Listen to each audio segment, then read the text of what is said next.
Hello, and you are listening to The Professional Artist. I am Echo Chernick, and we are broadcasting live on the United Public Radio Network, 1077 in FM in New Orleans, simulcast on YouTube and Facebook. Please like, follow, subscribe, and ring the notification bell. And my guest is Nathan Ricks. And hey, how you doing, Sean? Hey, I'm doing great. I'm happy to be here. Thanks for inviting me on. And awesome. So we're going to have a great time talking because you are always super fun to talk to. Where did we meet first? We met at RadCon, I think. RadCon. Yeah, we were at RadCon and I got to meet you there. We know a lot of the same artists like Rob Carlos, Jeff Sturgeon, and Todd Lockwood. Yeah, that kind of happens when you know artists. They're like barnacles. You just kind of like barnacle onto each other and get to know each other, and all of a sudden 20 more artists and share information. So it's that's what's pretty cool about being an artist. So what were we just talking about? We were just talking about what you were saying to do like 200 paintings a year or something. 100 paintings a year. If 200 would be really too much, but 100 paintings is one every 3.5 days. That's enough. As big as the one behind you? No. So the one behind me is a large one that's just sitting. This is in my brother-in-law's office, and I just found out he's got a hat. Look at that. Oh, I'm now wearing a hat. For those of you in the radio land that can't see me, I just stole my brother-in-law's hat.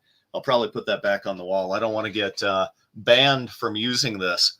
I'm in his office today because I'm out traveling, and I'm not at my art studio. And you also came into his office and found that he has a cat as well. A cat and a hat. Yeah, the cat got let out. I don't want the cat suddenly jumping up and attacking me. It'd be a night. It'd be great for the people who are watching. You should always have a cat in there. How many do we have watching? Oh, yeah, I have no idea. It doesn't show me. On YouTube, we have right now 5. And how many listening? I don't know. I found 6. So definitely ask some comments if you want. I can post those up if people have comments on YouTube. I can post the comments on YouTube. And as far as the radio station goes, I don't see those. So, but definitely go over to YouTube and ask comments because I like to heckle you with questions because you're so much fun to heckle. It'll be so much fun. Heckle. So, card game. Tell us about your card game. Well, it's the iMagi Kingdom of Thor card game. We've had 2 incredibly successful Kickstarters. We have about 20 artists working with us, and Echo and I were just talking about the 2 cards that she's going to have in the card game, which I haven't made yet because I've been being very lazy. No. One is mine. One is Kat Chernick's card. Remember? Oh, that's right. One is my offspring's. Your offspring. Technically is also the other mine one, the mini. I made my offspring, and she made the card, so technically I can claim that one by proxy, I think. So you've got about 1/4 of the input on that one. Yeah. So, but she's the bunny ear one, and I like how you art direct those because you don't actually. It's a little bit different from normal card games where they ask for art by describing the art that they want, and then having the artist make the art. You actually just write the card around existing art. Oh yeah, there are so many people out there that will over art direct any kind of a project. I go the other route. I want to find out what piece of artwork you've got that you'd like to have on a card, and then I develop the card around the artwork. That way it works fantastic for you. It's something that you may have even had molding in the background. You've mothballed that. You want to breathe new life into it. That's what we do here. Which is super cool. Talking about business of illustration for a second. I think we've talked a little bit about licensing art. One of the ways that illustrators can make extra money with art that you've already made is if you own the copyrights to your art, is that you can relicense art that you already own. So if you have done a painting like the one you're talking about, where I happen to have a really great tortoise in my piece, and this tortoise is just sitting there being all awesome and tortoisey, and you're like, I can make a card out of that. So you're just going to license this tortoise to put on the card, and I don't have to do anything. I'm just like, here, have my tortoise, and you are going to use the tortoise, a non-exclusive license, which means so I can license my tortoise to somebody else too, and you're going to pay me to put him on the card. And basically the artist doesn't have to do anything. I don't even have to do anything to the tortoise, and that's just called licensing out your artwork, which is a great passive way for artists to make extra income of things they own, which is fantastic when you get your work relicensed. So that's why you want to hang on to your copyrights. It is such an easy way to do it. In fact, we've got a question here. How long did it take you to make a living at being an artist? And we can wrap this into the same comment that you just made. Let's see. So I was the worst artist in my entire high school. And so I had a lot to prove. I had a gigantic You must chip have had on my shoulder. You must have had a really small high school then. Well, we only had a graduating class of maybe 300, but I was the worst. And then I went to, so I was classically trained at Utah State University, and then I apprenticed under some people. And all of the professors at USU, they said, you're never going to make it as an artist. They didn't like my attitude. They didn't like the fact that I'm a very A-type personality, an extrovert. I'm odd amongst artists because I'm a sales guy and an extrovert.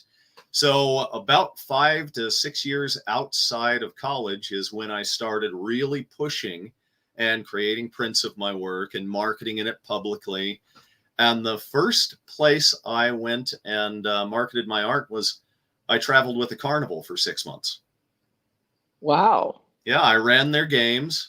And I marketed my art, and it's also how I got a great scar on my arm because they had a carnival ride that was malfunctioning called the Scrambler.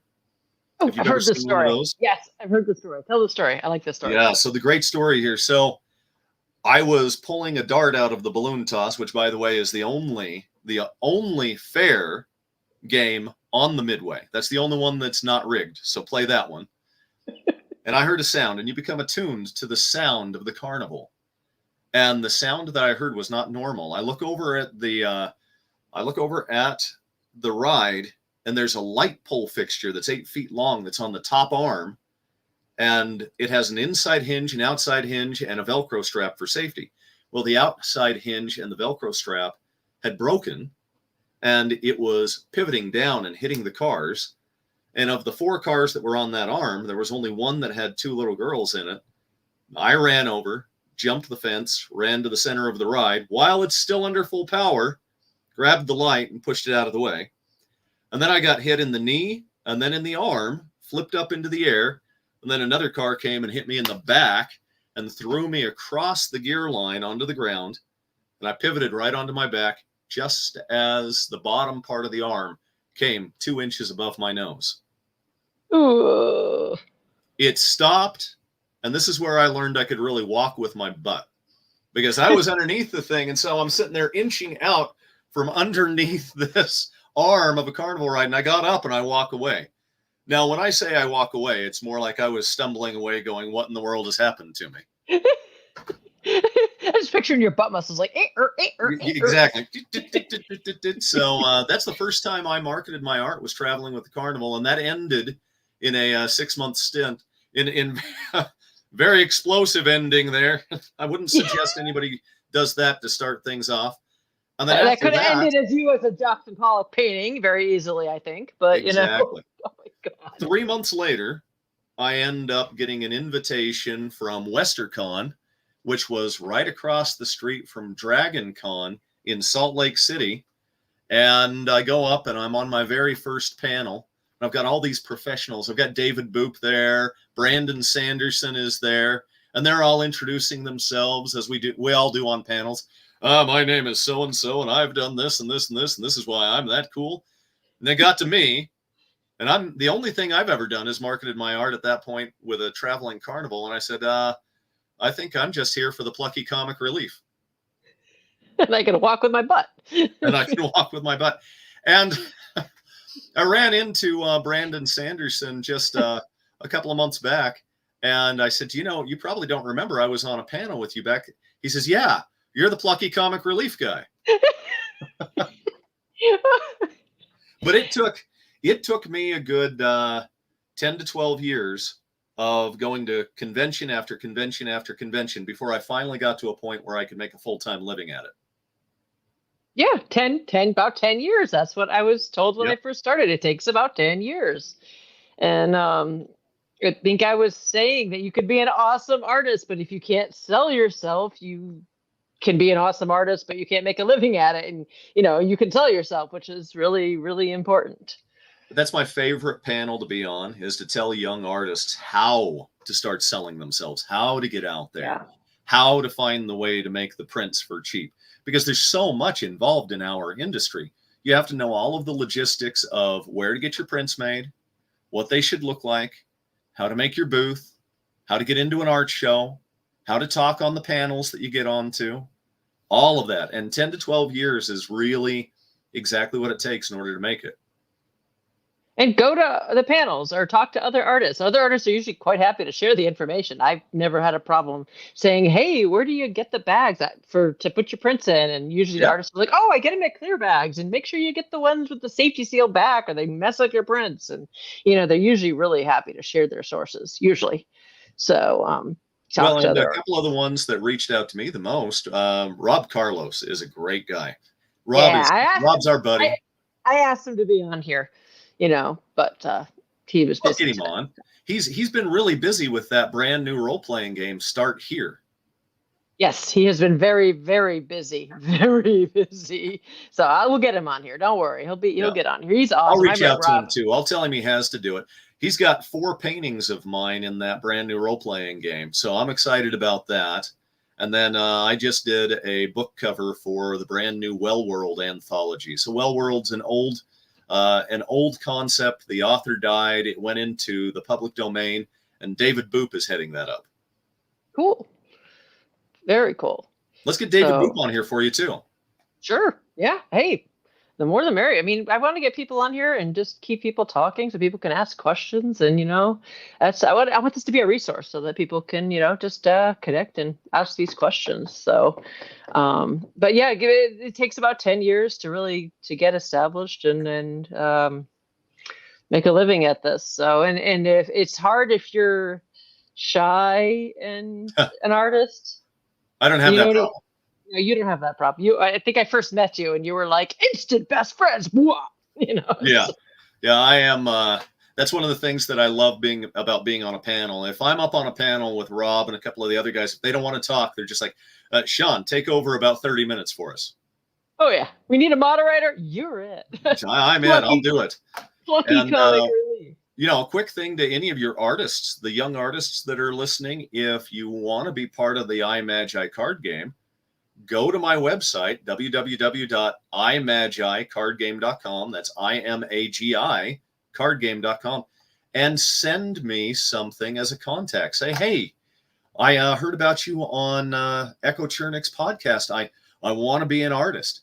I'll walk you through it. I love it. I love it when I get brand new artists. We've got 20 right now. By the time we hit the end of next year, the end of 2025, I hope that we have twice as many artists. Yeah, no, absolutely. Send information. Echo says you don't bite, so that's good, right? Well, not often. Only when it's necessary. It really depends if someone tastes like chicken. I love chicken. You chew, maybe I'll nibble. You don't bite. Just nibble, right? Nibble. It's not completely unpleasant, so you're good. You're safe. And we were just talking about Gen Con just before this, which apparently is a big gamer con. You have not been to Gen Con. I can't believe you have not been to Gen Con. Even if you don't have a booth, you need to come to Gen Con next year with your card game, because you can just sit in.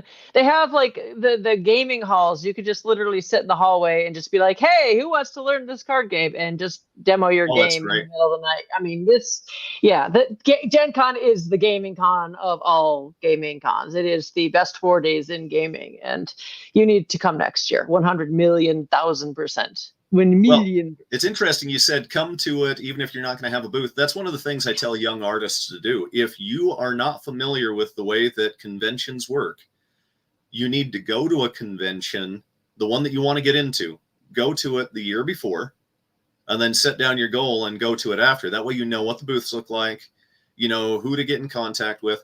And the biggest thing is, to succeed in life and as an artist, it's kind of like playing a role-playing game on your computer.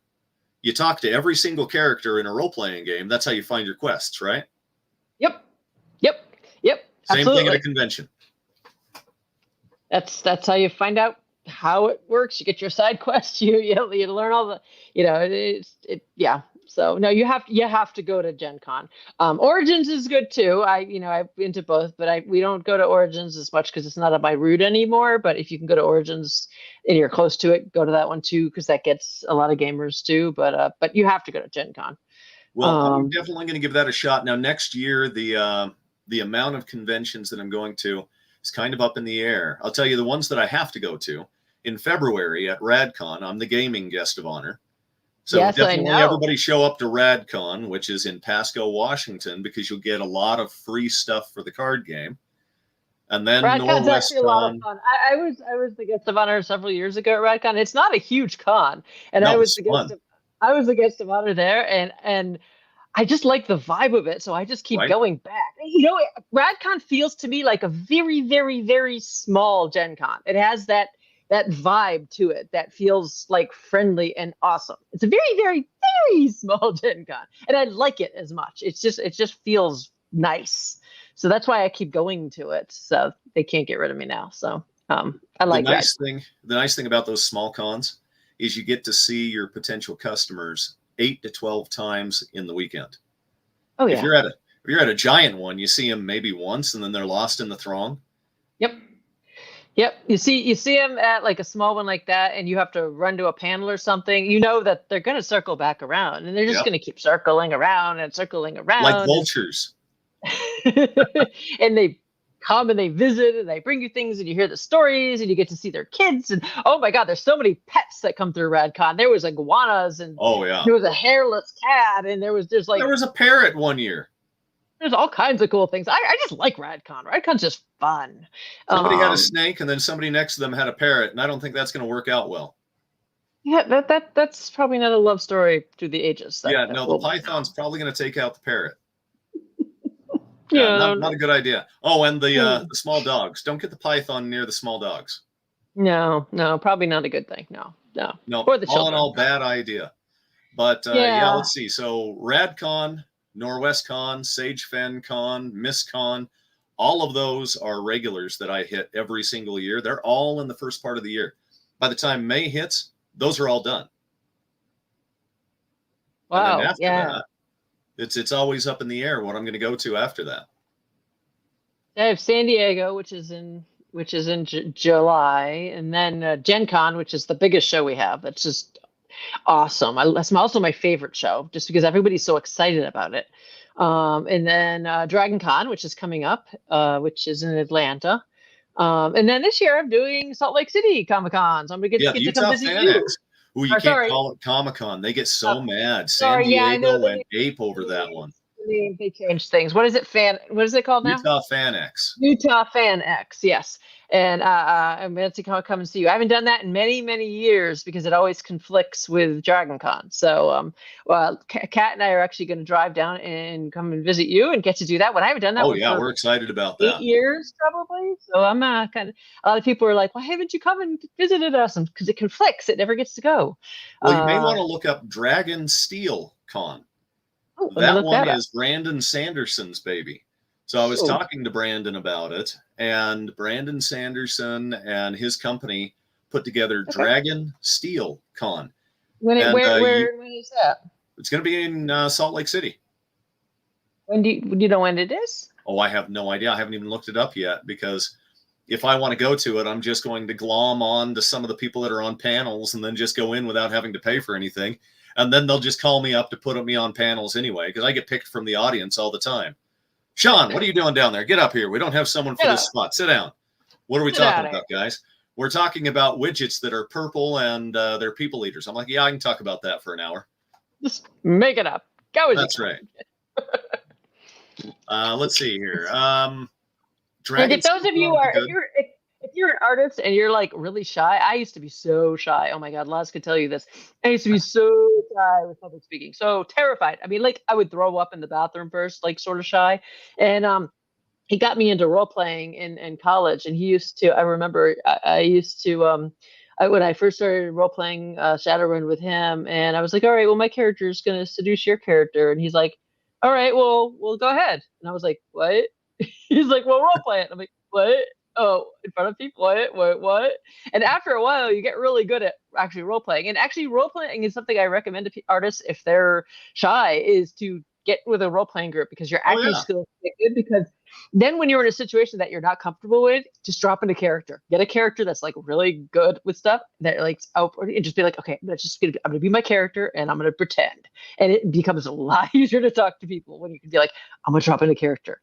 And and it's just like it's an acting trick, and it's something that I recommend to people that are shy, because it's a little easier to kind of put that mask on, and you get to practice a lot with your friends, because there's a lot of artists that have a really hard time talking to people, but it's a good way to practice.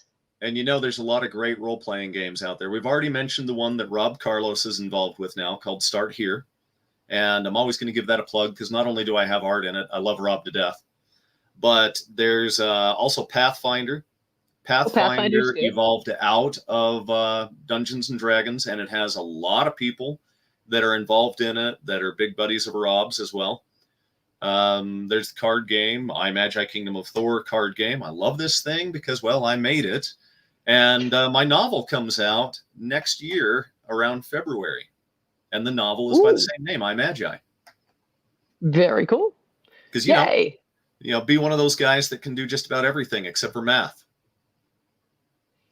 Math is hard. Then Math hire somebody to do math. Math is hard. Right. So, is Lazarus good at math? Yeah, he's better at math than I am. And my best We'll friend. Just hire you, Lazarus. Yeah, Matt. Laz, are you good at math? Is he paying attention? He's better at math than I am most of the time. We'll find out if he makes a comment if he's good at math.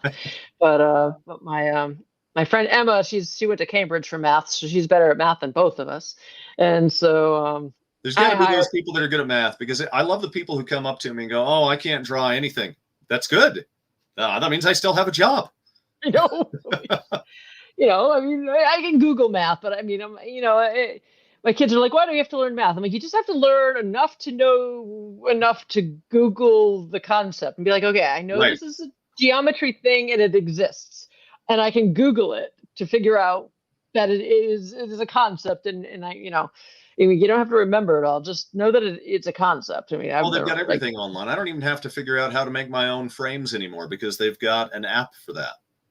Yeah, it's crazy, but you still have to know that it exists in order. You have to know enough of it exists to be able to Google the concept. To be able to Google it and get to the right spot. Well, yeah. And that's one of the things is when I was a kid, I learned a phrase, Renaissance man. And once I learned what a Renaissance man was, I always wanted to be one. That's why I'm an artist, a martial artist, a blues guitarist, a writer, public speaker, a voiceover artist. I wanted to do everything except for math. I'll let somebody else do it. Let someone else do the math. So and it's funny because my most recent ex-wife, because I'm making a collection. So my most recent ex-wife, her name is Marquesa. She is a mathematician, and she's been really mean to me lately. So I don't think she understands that as an artist, I can paint a whole bunch of goblin and ogre and zombie paintings and name them Marquesa 1, Marquesa 2, Marquesa 3. I can be as mean as possible, and there's nothing she can do about it. You realize we are live, Oh, yes. Yeah, that's okay. It might get back to her. I don't care. Let's see. Oh, we got a comment. Love the suggestion to get into role play to be able to people at cons. Pathfinder is fun. Scion, I don't know that one, is another good one. White Wolf Games, Nobilis, lots of good ones. Yeah, you know what? Is it Sherry or Cherry? We'll call you Sherry. I hope that's right. Sherry, I love a good Sherry. Sherry's a good drink. Let's share some at the next con, okay, Echo? Yeah, sounds good. All right, we'll have a good Sherry. Well, Sherry, being able to get out there and people at cons is probably the most important thing ever. And if you're not good at peopling at cons, glom on to one of us that are. Just kind of attach yourself to us, and then you will learn naturally. And it's so much fun, because we will cue you in gently, unless it's me. I don't cue anyone in gently. I don't think you do anything gently. No, well, it's my favorite thing is if I have some authors and artists that have a booth and they don't know how to talk to someone, I'll step out into the aisle. I'll put my hand out to shake someone's hand. I'll say, "Have you met Echo?" And then put them right in front of you. Oh yeah, no, yeah. You're just like, whoa, whoa. You're like a whip. You're like, whoa, Yeah, talk to this person. Yeah, you should meet this person. And you're there. You're like, oh, hey, and like there's a spotlight. I swear you changed the lighting in the room to be like, yeah. That's right. But, it's a thing. I've got control of the whole thing. It's an app. There's an app for that too. It's right there on my phone. It's like, okay, we'll go ahead and get this done. Perfect. So let's see. You said what's the next convention you're headed off to this year? Dragon Con. That's in a couple weeks. I got a poster to finish to then Dragon Con, and then Rose City Comic Con, and then the one whose name I forgot that I don't want to screw up because I'm terrified. Utah Fan X. Yeah, that one. Utah Fan X. Utah Fan X. And I don't remember what else is after that. My mind doesn't go further than that. Okay, so let's see. So for the people who are watching so they can find you, Dragon Con, where's that one going to be at? Atlanta. Now, I know that David Boop goes to that one every year, but I don't think that Rob goes to that one any longer. And I know Jeff hardly ever makes it out. No, because that's East Coast. That's all the way down in Atlanta. We still go because we used to be in Florida and we'd go every year. And we still enjoy it. It's different. It's funny how each show is so different from another one. It's a completely different show than, say, Gen Con. Atlanta, Dragon Con, people put so much time into their costumes. And if you go to Dragon Con, you have to go to the parade where people have the amazing cosplays. And you have to go at night to the big hotels where they go and they show off these costumes they put so much like time and effort and money into. And there's a lot of parties. I don't really do the parties per se, but it's also a good show for art as well. But the parties are important if you're going to go and hang out with a bunch of different artists, because you have to be able to network at these things. Mm-hmm. The after party is important for networking. Now, just do not after party with Todd Lockwood, Jeff Sturgeon, and Michael Brugger, because those guys inducted me into their ceremony by... I've heard stories. Yeah, that one, the next morning was rough. Yeah, I've definitely heard stories from Michael. Good networking, though. I've never been very good at networking. It's because of my face blindness. I don't remember faces well, and it's awkward. And so I've always avoided the networking until I've figured out about the face blindness. And now that I've figured that out, it's a little bit easier. And then when are you able to keep track of people by their voices, though? Sometimes it depends on the person. Okay. Each person is different. It's each person, like I call it imprinting. They imprint on me differently. Your voice is very particular. Oh, yeah. Some people don't imprint, and that's a little awkward when I go out with them the night before, and then they show up in my booth, and I'm like, "Hi, I'm the artist," and they're like, "Yeah, we just drank together for like 6 hours," and then I feel like a complete asshole. I'm like, "Oh yeah, I don't even care enough to remember you," and I'm like, "Oh my god," it's just so embarrassing. You big jerk face. It was worse before I knew, and now that I know, at least I can preemptively say, listen, I have face blindness. You might have to remind me who you are, just because it is easier. Once I remember who you are, I'm fine. It's just that it's like you come up to me and I see you and I think, hey, that might be Sean Ricks. That might also be my postman. Could be my accountant too. And it might be my knowledge, I have never been your postman. You could be though, but that also could be the guy that was the bellhop at my hotel, but I'm not really sure. It's like literally like it'll sit there and I'll be like, could be the bellhop, could be Sean, not sure, one or the other, could be. Well, let's see. I don't think I've impersonated a bellhop since I was an international assassin, and that was years ago. Well, I have to fish. I'll be like, hey, how you been? So what you doing? Oh, who ya dating? Or something, until I get some clues. Where did I see you last? And once I get some clues and I figure out, they'll be like, oh, when we drank together last night, I'll be like, oh yeah, sorry, I haven't had coffee. Well, then you've got an excuse. Yeah, we were with it. But here's one of the things that's great. So every convention, there's going to be people that you're like, I swear I've seen that person before. I used to have a pin that I would wear that would say, it's okay, I don't remember your name either. Yeah, that would be helpful.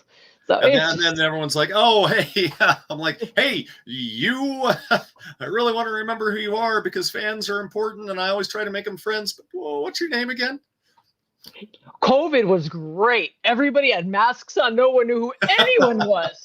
It was such a level playing field. I was like, oh, yes. Everyone knows what I feel like. This is fantastic. Because that's how I feel. Trying to all the identify time. you by your eyes and the bridge of your No nose one knew alone, and that's anybody. it. That's how I feel all the time. I'm like, oh, this is great. Everyone's like, I'm sorry, I didn't recognize you with the mask. I'm like, that's fine. This is great. Because it was so great. But yeah, it's a little awkward. But So now let's I'm see. now. Okay, so Dragon Con is off in Atlanta with all of the humidity. You can keep that. I don't like the humidity. And then after Dragon Con, what's the next one you're going to? Rose City in And where's Portland. that one located at? Portland. Portland. Okay, all right, that's a good one. I don't know why I've never looked into that one. I really ought Yeah. to. I don't think they have an art show. They have Artist Alley though. That's pretty nice. It's butted up right against the right against the art show, right against the exhibit hall. So you're like right there next to Oh, it. that's great. Yeah. Well, now, who do we know that goes to that one regularly? Me. I go. You go. Yeah, well, yeah, that's kind of, we already. Nigel. Do you know Nigel, Todd? I'm going to have to reach out to Mike Bruger, Andy Van. You know what? Andy Van Overberg might make it all the way out to Dragon Con. That kid, he travels everywhere. He's one of the artists we have in the card game as well, and he's great. In fact, there's so many. If I had to do a list, I'm glad that I don't have to do a list because I'd forget someone, and I don't want to do that. We are going to be bringing on Simone Rivera, though. That's a very exciting one for us. Ooh, that's cool. But that's cool. What shows does she do? Simone does. She's a fantasy artist, and she does a lot of illustration art. She doesn't do a lot of painting, but her work is spectacular. And at MissCon, she did very well in the art show, and she did fantastic in the art auction. Yeah. And that's one of the things for any of you aspiring artists, an art show that also has a live auction. Boy, that's great stuff right there. Yeah. The live auction afterwards, I love those. They never have given me an opportunity to be the auctioneer. They should. You have an auctioneer's voice. I would love that. And up next, we have Echo Chernick's. Okay, Echo's piece. All right, this piece is titled, What in the World Am I Doing in This Bathing Suit? And why is the bathing suit hanging over there? All right, and we're going to start the bidding off at, look, it looks like it's an opening bid of 300. Do I have 300? 3, 4, 4, 4, 5, 5, 5, 6, 7, 8, 9, $1,000 to the guy in the corner that spells his name like a guy who just rose from the dead.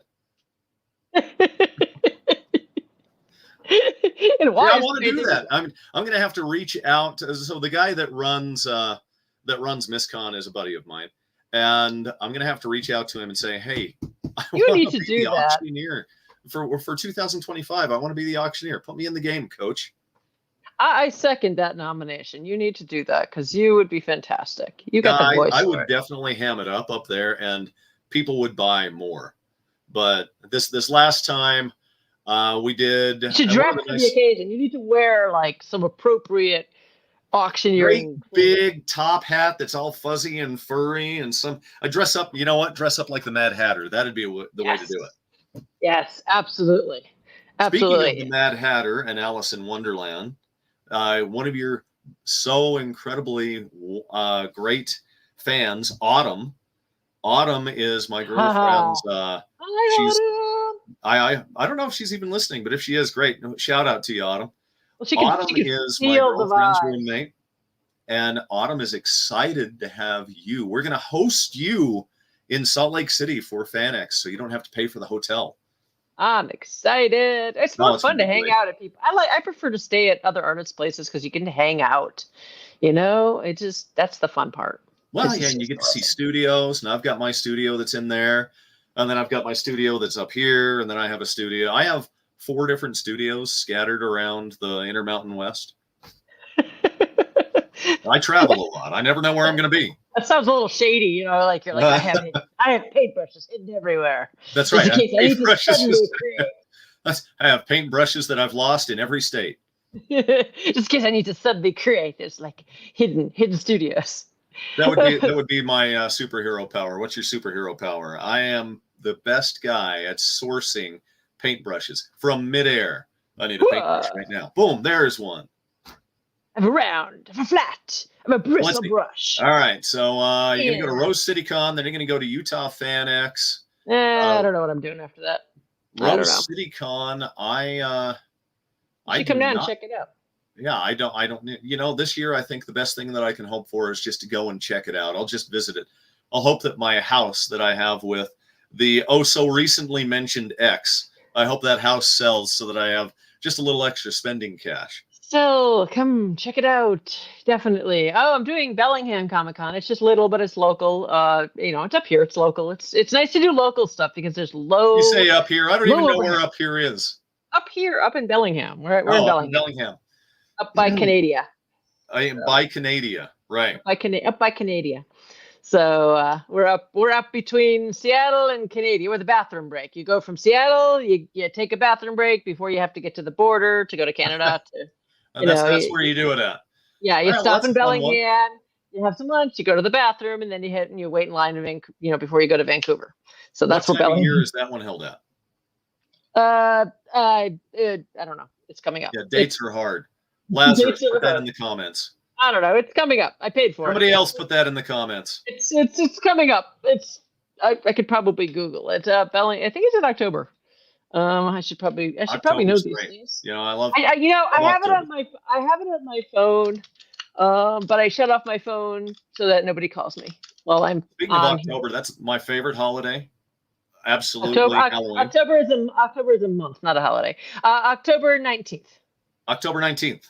Okay, the entirety of October is a holiday. You have no idea. All right, from the start of October until just after October's over, that's all Halloween.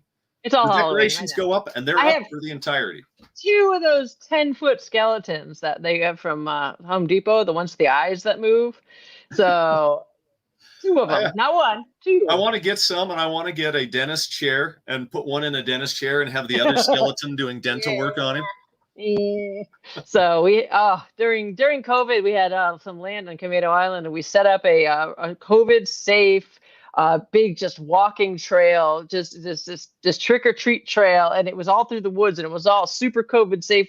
We had like 6 areas where you could pick up candy. We had like 250 kids go through. It was fantastic. We had like zombies and things. I love Halloween. Halloween is the best. It's the most fun. I think most artists really enjoy Halloween more than anything else. Yeah. In fact, I need to look to see if Utah still has Horror Con, or if that's a traveling con. I love and I hate those traveling cons. You just get used to it, and it's in a different city the next year. Yeah, I didn't make it to WorldCon this year because last year I was at WorldCon, but this year it's all the way off in Glasgow. And it's in Seattle next year. Yeah, now that one I'm going to. I spoke to the convention head at RadCon, and at NorwestCon, and not at MissCon, but NorwestCon. So if DragonCon is the one that you are going to network at on the East Coast, NorwestCon is the one to network at on the West Coast. On the West Coast. I used to be closer to Seattle. I used to live in Sammamish, but now we're an hour and a half away, which is not. You say these names, and I don't think they're real. You're just making these cities up. I am. I'm just making this up. So all right. So before we run out of time, tell us about your history. Where did you come from? Where did you spawn? Let's see. So I'm from a little teeny town. What loins did you spring from? I'm from a little town called Smithfield, Utah. And when I grew up here, it didn't even, it had one light. One very small town, but my mother's an artist, and my grandmother was an artist. You could speed when you know where the cop is. You're like, the cop's there, so we're good. We can speed now. Oh yeah, and he had the perfect name for a cop. His name was DC Henry. Oh God. Yeah. There he is. We're good. We can speed. Yeah, we know exactly where he's always going to be. He set up his speed traps, but that's where I started. I went to high school, and I had a fantastic art teacher named Zan Birmingham. She was amazing. Yes, that's right. Birmingham. And she would make fun of that. She was really kooky. She stood about 6'2", and she was always wearing shoes that looked like they were bowling shoes. That was her thing. And she was amazing. She'd teach you all of the technique, and then she'd just turn you loose, saying, all right, here's what you need to accomplish for this assignment, and just go. And I learned more from the high school art classes than I ever did in college. I had 4 different college professors tell me, hey, you need to quit. You're never going to make it as a professional artist. You just don't have the right attitude to be an artist. You're too outgoing. You know, artists aren't this way. You have to have this. It's like they want every artist to be Andy Warhol. Even Andy Warhol wasn't Andy Warhol. On his deathbed, he admitted it was all an act. And then after that, I moved out to Salt Lake City. I spent some time traveling. I traveled to about 36 of the lower 48 states. I marketed art in all 36 of those states. I went to a whole bunch of different conventions, spent some time around a lot of authors. Utah is a hotbed for authors. Tracy Hickman, who is the half of the Hickman and Weiss combo for the Dragonlance novels, he's right here in Utah. Brandon Sanderson, the highest paid fiction author in the entire U.S., he's right here in Utah. They're all over Utah. Even Post Malone, he's not an artist, but he's a musician. He decided to settle in Utah. So Utah's a hotbed. Salt Lake City is this little nexus of having a whole bunch of authors. Now, I wonder why.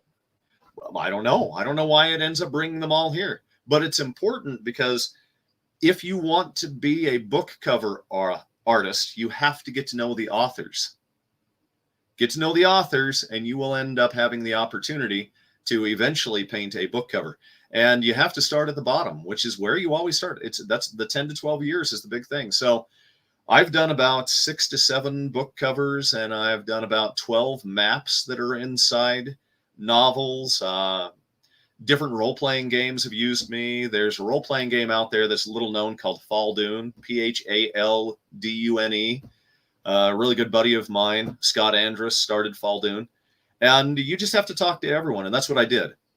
But I'm an outgoing guy, and so being that outgoing guy, that always worked in my favor, and that helped me get all of the things. Now, in the beginning, I didn't know what questions to ask, though. Yeah. But eventually down the road, I learned the questions to ask. I still can't believe you haven't gone to Gen Con. That's just... I'm going to hit Gen Con. You know what? You're guilting me into it. I'm flabbergasted, man. Because that is the convention to go to for gaming. Well, we only started the card game 2 years ago, and the card game has been doing very well. And I started the card game because I wanted to sell more original paintings. So the first thing I did is I wrote my portion of the book, 150,000 words, and then handed it to my co-author, J.C. Thompson. And J.C. Thompson is involved with Big World Network, which is a publishing house. And he's going through and he does the rest of the writing on it. And then we launched the card game first. The novel's coming out at year 3 mark of the card game, which is next year in February. And then once some of the artists, I never thought I'd get a bunch of artists involved. I never thought Todd Lockwood would think it would be a cool thing. I never thought Rob Carlos and Jeff Sturgeon would think it was a cool thing. I never thought Echo Chernick would think it was going to be a cool thing to get involved with. Hey, do you want to do this? You just ask. You just like, hey, do you want to do this? You know. Well, and I got chewed out by a fantastic artist named Brittany Torres. She said, so you've never asked me to be in your card game. I think I chewed you out too. And I love Brittany to death. She's amazing. She's awesome. She's a spectacular artist as well. But I didn't think these people would want to be involved. And now I've got 20 artists involved in the card game. And it's I think I chewed you out too. Or maybe I just made passive aggressive comments on the side. One of the others. That's how most of the artists will do it. Like, so I didn't get invited, so I guess you've never asked me to be in your card game. Okay, well, would you like to be in the card game? Yes, I thought you'd never ask. I would just tell my kids, I'm like, you just ask. You never know. Somebody might be like, well, yeah, I'll be in the card game. So yeah. Well, and that's why any of the artists, any young artists that are listening to us, any experienced artists that are listening to us, ask me. And I will go through the process. I'll tell you what it is that I'm looking for. And if I like a piece of your artwork, I will design a card around it. And if it needs to be improved to fit, will you help them improve it to fit? Oh, yeah. In fact, Simone Rivera, she approached me a year before I accepted her in. And she said that I'd really like to be a part of it. I said, great, this is what you need to work on. And she blew me away. Let's see, at this year, 2024 at MissCon, her work is phenomenal, spectacular.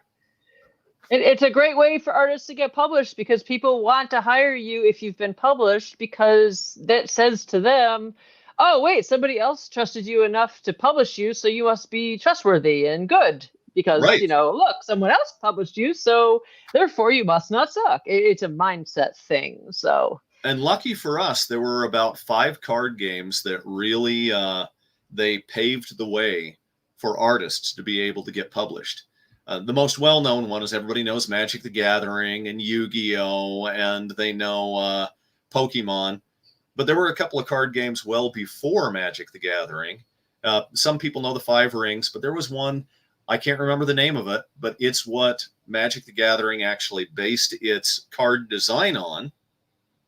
Oh, I know this.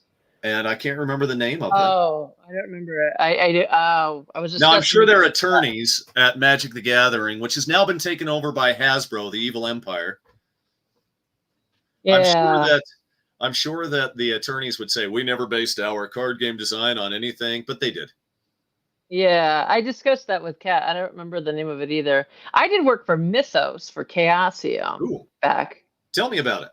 Back in the day, back before when Magic was first starting. That was fun. That was for Chaosium, Cthulhu, Call of Cthulhu and all that. I did some cards for Mythos. That was fun. And then I did some work for Heresy, which I think just kind of tanked. But that's the great thing is, even if they tank, you still get to use it as a publishing credit. Yeah, I still use it as a publishing credit. Yeah. I never got into Magic because I was doing more digital work and they weren't accepting digital work. So I just we just kind of missed that exit. They weren't at that time. Now they are. In fact, they, again, their attorneys would get mad, but they got in trouble for using AI art. And then Congress said AI art is not copyrightable. And then I think what they're doing now, I'm sure they're probably just making up artists' names and still using AI art. I don't know. Yeah, AI art. We all hate it. It's awful.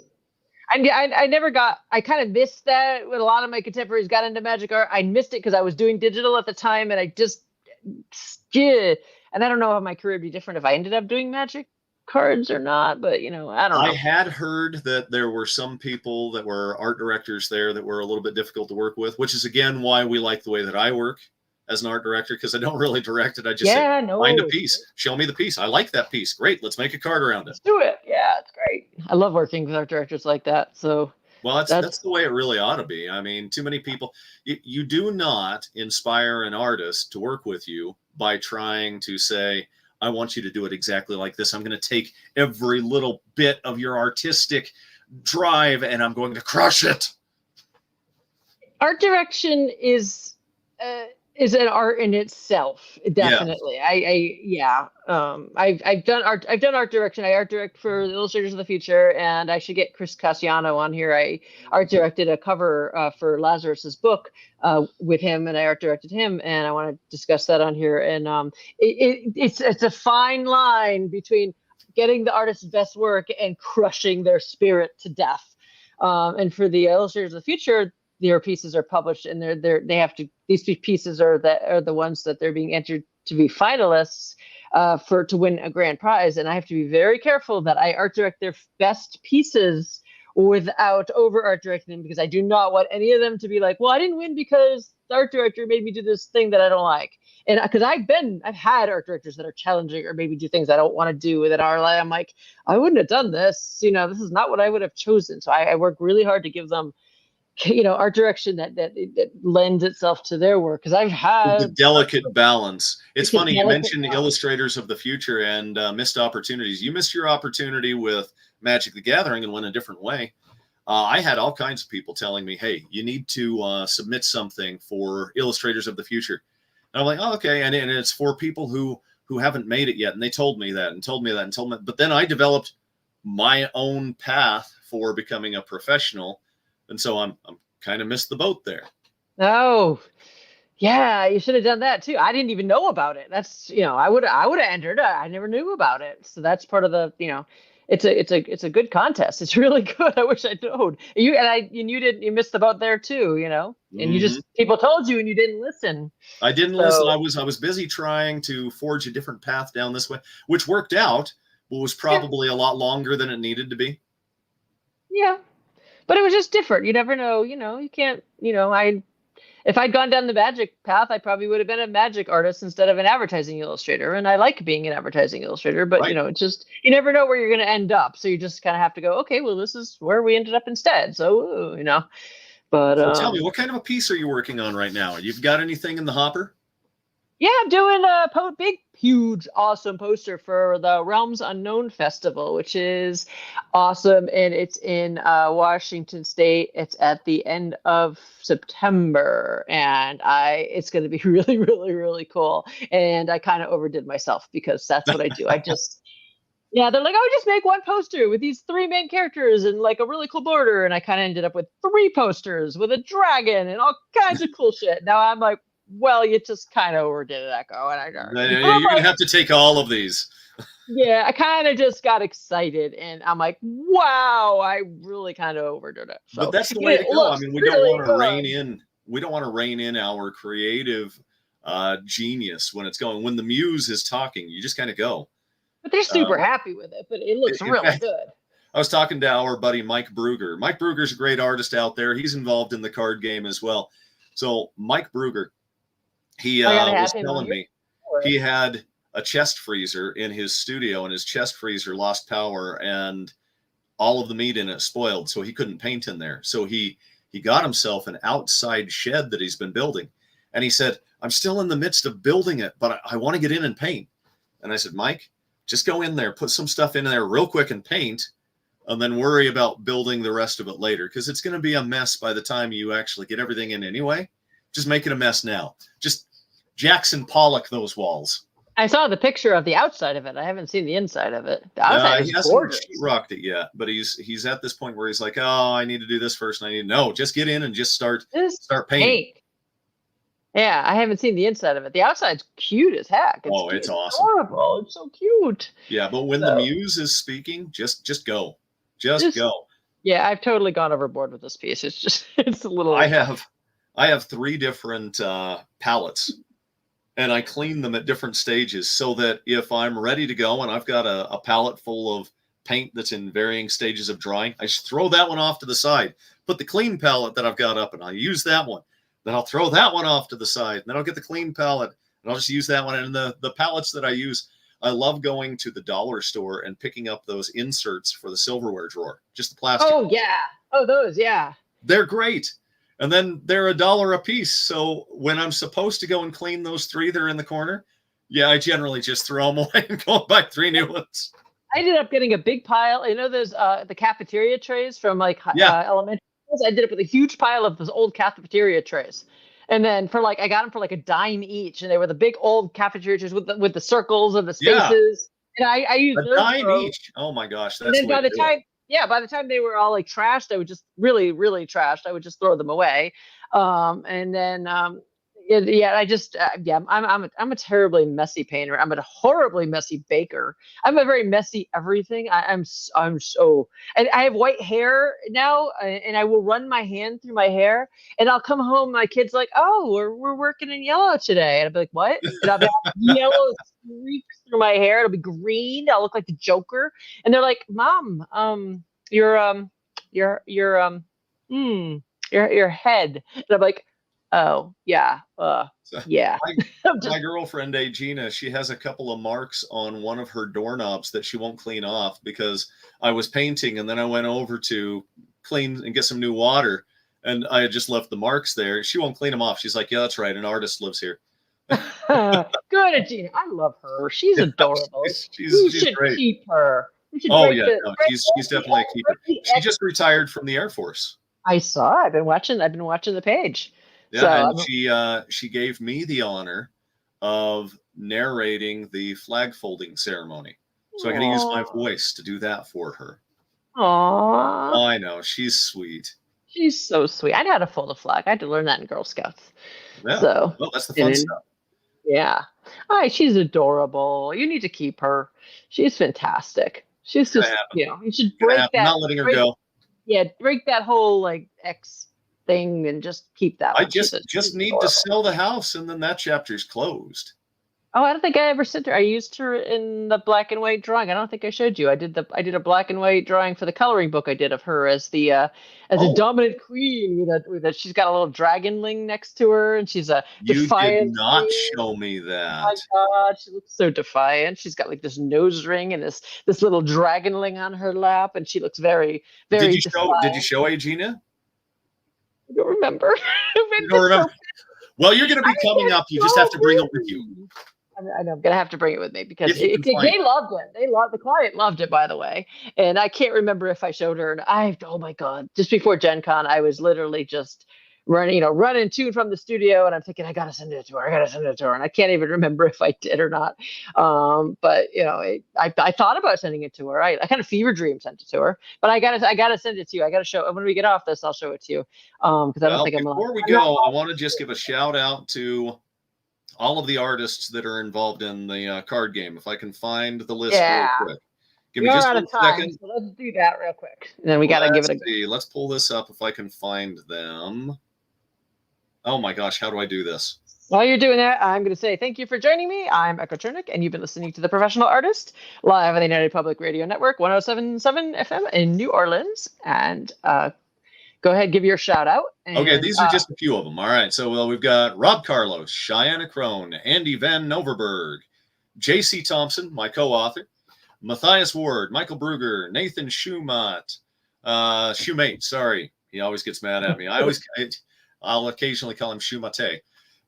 Those are just a few of them. So I didn't have an opportunity to look up all of them. We've got David Lundberg, Simone Rivera is coming on. We're working on getting Todd Lockwood and Brittany Torres as well, and Echo Chernick. So we really want to thank everyone who is involved in the iMagi Kingdom of Thor card game.